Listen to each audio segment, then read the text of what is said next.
तो सम नंबर 54, ठीक है, इसमें क्या बोला है तुमको निकालने बोला है trade receivable turnover ratio.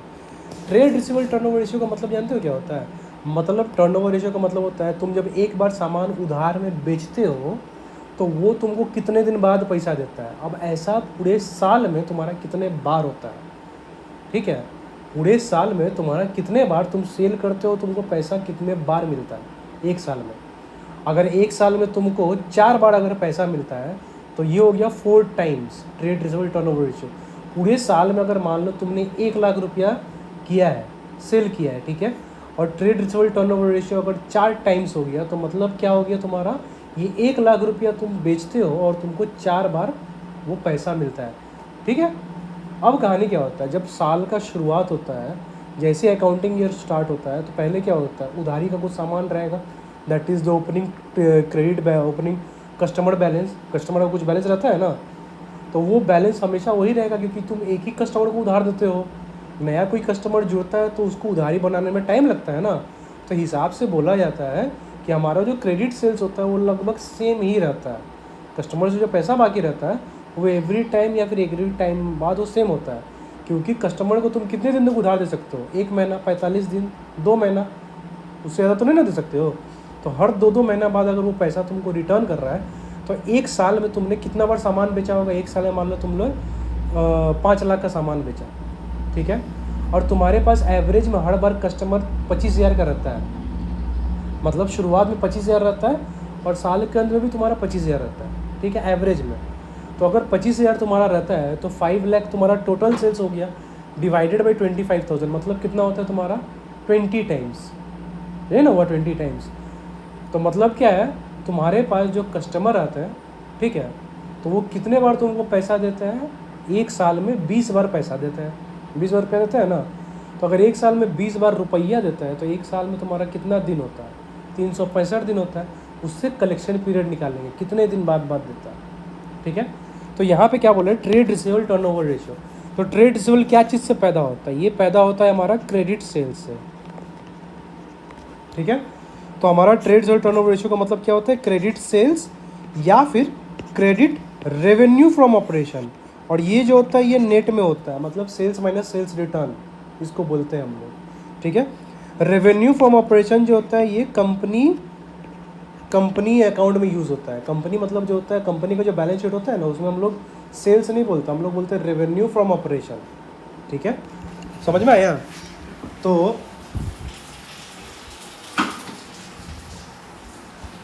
Revenue from operation होता है, ठीक है। तो अब क्या होता है, रेवेन्यू फ्रॉम ऑपरेशन और net credit sales are the same thing, मतलब क्रेडिट रेवेन्यू फ्रॉम ऑपरेशन। तो पूरे साल में तुम्हारा कितना उधारी में तुमने सामान बेचा, 5 लाख, ठीक है, और डिवाइडेड बाई क्या करते हैं हम लोग, एवरेज ट्रेड रिसीवेबल, ठीक है। एवरेज का मतलब जानते हो क्या होता है, एवरेज का मतलब होता है मेरे पास एट ए टाइम कितना मेरा डेटर रहता है। जो मैंने बताया ना, ओपनिंग में 25,000, क्लोजिंग में 25,000, तो एवरेज क्या होता है, 25,000 ही तुम्हारे पास एनी टाइम रहता है।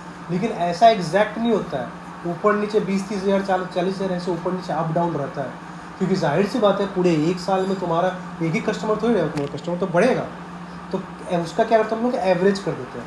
अच्छा, एवरेज करने के लिए क्या करते हैं, opening trade receivable plus closing trade receivable by 2, ठीक है। इससे हमारा क्या निकल गया, एवरेज ट्रेड रिसीवेबल। तो हमारे पास टोटल सेल और एवरेज ट्रेड रिसीवेबल अगर हम लोग करते हैं तो हमें पता चल जाएगा मेरा टर्नओवर रेशियो, मतलब कितने बार कस्टमर मेरे को कितने बार एक साल में पैसा देता है।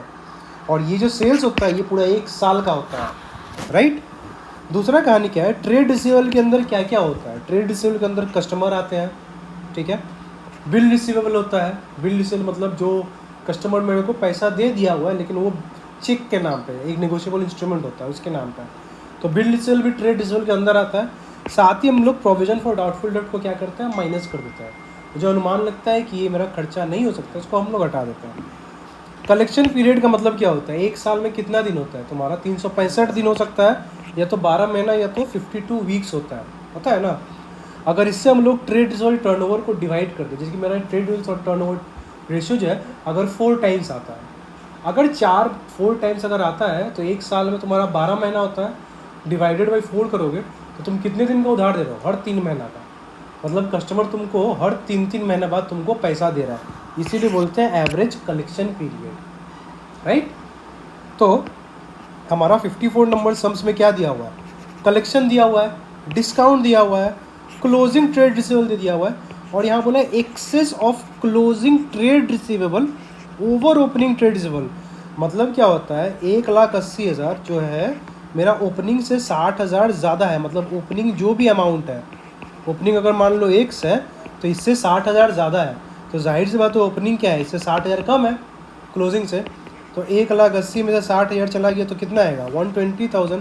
तो मेरा ओपनिंग बैलेंस कितना है, मेरा 1,20,000 है। ये समझ में आया, ये तुमको ऐसे घुमा के दे दिया आंसर। अब यहाँ पे सब कुछ तो दे दिया, हमें क्या चाहिए, हमें तो क्रेडिट सेल्स चाहिए। क्रेडिट सेल्स हमको पता ही नहीं है, तो हम लोग पहले क्रेडिट सेल्स निकालेंगे, ठीक है। तो हम लोग ऐसे रेशियो के बारे में लिख दिए, ऐसे फॉर्मूला लिख दिए। अब हम लोग क्रेडिट सेल्स निकालेंगे। कैसे निकालेंगे, हमारे पास साल के अंत में कितना कस्टमर का बैलेंस बच गया है, 1,80,000 बच गया, ठीक है। पूरे साल में मैंने कस्टमर से कितना पैसा लिया, इतना पैसा लिया, कलेक्शन लिया, ठीक है। पूरे साल मैंने कस्टमर को कितने का डिस्काउंट दिया, इतने का डिस्काउंट दिया। तो ये मेरा पूरे साल का ट्रांजैक्शन हो गया 7,20,000 का, जिसके अंदर ये क्लोजिंग वाला कस्टमर का बैलेंस भी है। तो इसके मतलब ये पूरे साल का हो गया। पूरे साल में मेरा पिछले साल का कौन सा था, 1,20,000 था ना, तो ये पिछले साल का कस्टमर था, तो ये पिछले साल का सेल होगा। तो हम लोग पिछले साल का ओपनिंग जो होता है हम लोग माइनस कर दिया। ओपनिंग कैसे, 1,80,000 माइनस 60 जो आया था, मैंने भी बताया। तो इससे आया मेरा इस साल का क्रेडिट रेवेन्यू फ्रॉम ऑपरेशन, जिसको हम लोग बोलते हैं क्रेडिट सेल्स, आ गया मेरा। अब इसको समझने के लिए मैंने दूसरा तरीका बताया, लेजर। लेजर क्या होता है, जैसे कि to balance B D, opening balance हमको पता है 1,20,000 है, क्लोजिंग बैलेंस भी हमको पता है कितना है, 1,80,000।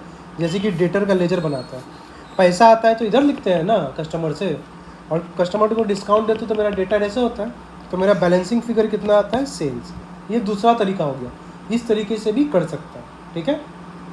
तो अब कहानी क्या है, एवरेज ट्रेड रिसीवेबल कैसे निकलेगा, हमको पता है ओपनिंग इतना है, क्लोजिंग इतना है, बाई 2, दैट इज़ 1.5 लाख रुपया मेरा एवरेज में कस्टमर का बैलेंस रहता है। तो अब मेरा ट्रेड रिसीवेबल टर्नओवर रेशियो आराम से निकल जाएगा। तो कितना है मेरा, 6 लाख मेरा क्रेडिट सेल्स मैंने अभी निकाला, और 1.5 लाख मेरा ये, मतलब मेरा 4 टाइम्स टर्नओवर रेशियो है। मतलब कस्टमर मेरे को 1 साल में 4 बार पैसा देता है, ठीक है। अब कलेक्शन पीरियड कितने टाइम बाद देता है, टाइम कैसे निकालेंगे, 12 महीना पकड़ के चलते हैं, जो डिविजिबल हो जाएगा, ठीक है। 12 महीना बटा कितना, ट्रेड रिसीवेबल टर्नओवर रेशियो, जो कि 4 टाइम्स है।